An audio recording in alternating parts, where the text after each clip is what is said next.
অনেকে বলেছে ঘুম বড় না পড়া বড়, আমি নিঃসন্দেহে বলবো ঘুম বড়। এই ঘুমের কারণে আমার আম্মুর যে কত বকা শুনতে হয়েছে আর কত যে মাইর খাইতে হয়েছে রে ভাই, তা বলে শেষ করা যাবে না। ভালো কাজ করলেও বকা শুনতে হয়। তো প্রথমত আমি বলবো আমার মায়ের কি কি কারণে বকা শুনতে হয় সে বিষয়গুলো।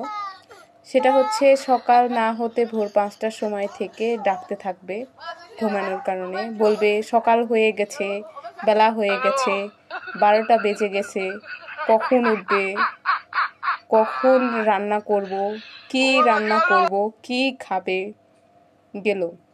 এরপর দেখেন সারাদিন কলেজে ছিলাম, বাসায় এসেছি, একটু ফোন হাতে নিয়েছি, শুরু হয়ে গেল ফোনের ভিতর ঢুকে যা, ফোন ভেঙে যাক আর কিনে দিব না, ফোন ভেঙে গেলে কি নিয়ে থাকবি, দোয়া করি তোর ফোনটা ভেঙে যাক, মানে কি না কি বলবে। এরপর গেল।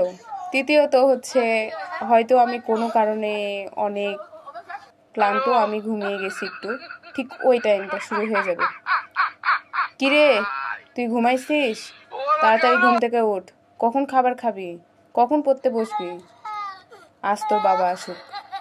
এই রুমের ভেতর যতবার আসবে ততবার কিরে উঠলি না, কিরে উঠলি না, কখন খাবার খাবি, শুরু হয়ে যাবে ভাই। বিশেষ করে এই ঘুমানোর কারণে বেশি আম্মুর কথা শুনতে হয়।